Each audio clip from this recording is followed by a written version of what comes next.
So the reaction to yesterday's video by you guys was amazing. Sly Moore was one of the main characters in part 1 of Darth Vader number 14 that released yesterday. And as I said, it was very interesting to see a Darth Vader comic dilute the timeline because it did not start immediately after issue number 13, which comics usually do. They do not usually vary in time, even when it's many different series intertwining. This time, however, the Star Wars writers needed to show how Sly Moore got to the point where she hired IG-88 to go after Darth Vader, and they showed exactly that. But first, they wanted to show the demotion of Sly Moore from administrator to sub-administrator. As we saw yesterday, Palpatine wrecked Sly Moore completely, and to make matters worse, he sent Grand Vizier Amida to do the honors. She was humiliated, to say the least, but it did not take a long time for her to understand that Luke Skywalker, was in the midst of all of this, and she could get to Darth Vader through him. After Darth Vader dealt with IG-88, the droid simply transferred his mind to another of his replicas and met Sly Moore in the Administrative Temple Garden 313A. IG-88 in fact had come here to inform Sly Moore that he wanted to terminate their agreement. He deployed her provided slice and disabled Vader's armor, but he had abilities that transcended technology, meaning the Force. But to Sly Moore, it was obvious. They could not go at him alone. All of you have so much fear. Our enemies are strong, but true power works through a million hands. Now a voice could be heard saying maybe, as all of them whip their heads around to look at who it is, and with a swift motion, Darth Vader simply slices IG-88 in half once more, as Darth Vader had now tracked them down. All of them. It's Vader, run to the temple. All of them are afraid for their lives, as one of them even proclaims they're already dead. Vader is slowly approaching these frightened souls as they're rushing to get to the door inside the temple where they could feel safe, but nowhere is safe if Darth Vader can get to you. And as he used the Force to close the door once and for all and not let them escape, now Darth Vader, with lightsaber in tow, is approaching all of Sly Moore's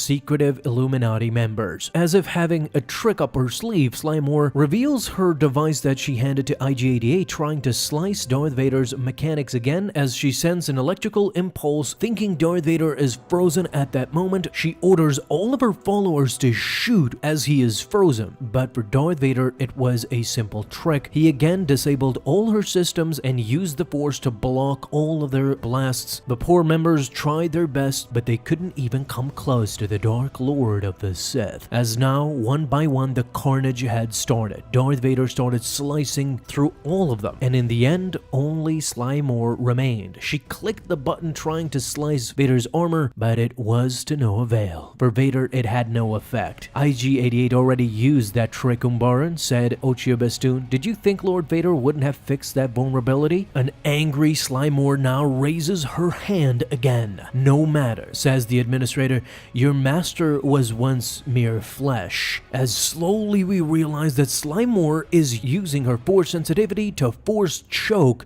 Darth Vader. He has greater weaknesses than any machine, as Vader now audibly could be heard struggling to breathe. His head is raised as if trying to get out of her Force grasp. Indeed, Vader now got a taste of his own medicine. Not since Palpatine had somebody been able to Force choke Vader back, as this was his known ability more so. But for Vader, again, it was to no avail, as he simply punched Sly Moore back, her hand and her body flinged away as she released a scream. For Darth Vader, a Dark Lord of the Sith, Sly Moore, a mere amateur Force sensitive, was no match for the Dark Lord of the Sith, Darth Vader. I am a Sith, says Darth Vader. You cannot bend my will. I would never presume, Lord Vader, says a visibly shaken and hurt Sly Moore. I merely wanted to see if you were still plagued by fear. The only fear in this place is yours, says Darth Vader. Yes, I am afraid. Now on her knees, Sly Moore says, you could easily kill me effortlessly,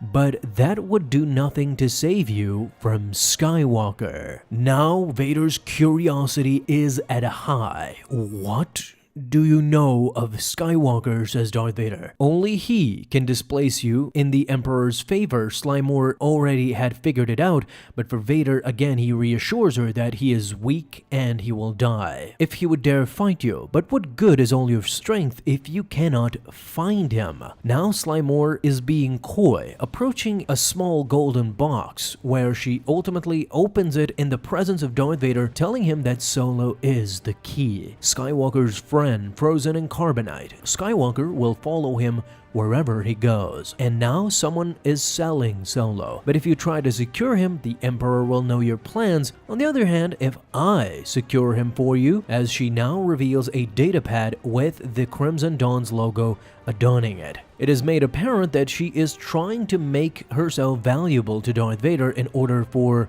her not to be killed at this moment. While Vader is thinking things through, Ochia Bestoon does not trust her for a second. She just tried to kill them. The only person who could kill Lord Vader now, says the Umbaran, is Skywalker. I would be delighted to bring them together. As Ochia is laughing, Vader now has hatched his scheme. So be it, Umbaran. Go to this auction, bid for Solo, bring him to me. As now all the points in all the comics converge to Jakara, the Vermilion Fortress flagship of Crimson Dawn. One of the first times where we see Han Solo frozen in carbonite in this convoluted comic series, where the Star Wars comic series, Dr. Aphra comic series, and even the Vader series are now converging together in this place to bid for Han Solo. Jabba starts the bidding at 200,000 credits, but Boku the Hutt immediately follows by saying 250,000. Now Jabba is made aware of Boku's betrayal. He immediately follows it up by saying 300. 400, says Boku the Hutt, and the final word from Jabba the Hutt, 1 million credits. This basically seals the deal. For the Empire now, spending over 1 million credits on a single prisoner did not make sense, and Ochia Bestoon was there laughing in the background to Sly Moore's despair. An angry Sly Moore now wanted a word with Ochia Bestoon. None of this makes any sense. Boku the Hutt serves Vader, says Sly Moore. You figured that one out. I guess your fingers thing is good for something. Why was he bidding against me, says Sly Moore. To humiliate you, of course, and himself at the same time. Now, the Emperor will see your weakness even more clearly, and Jabba will see Boku's betrayal. But why, says Sly Moore. Vader needs us.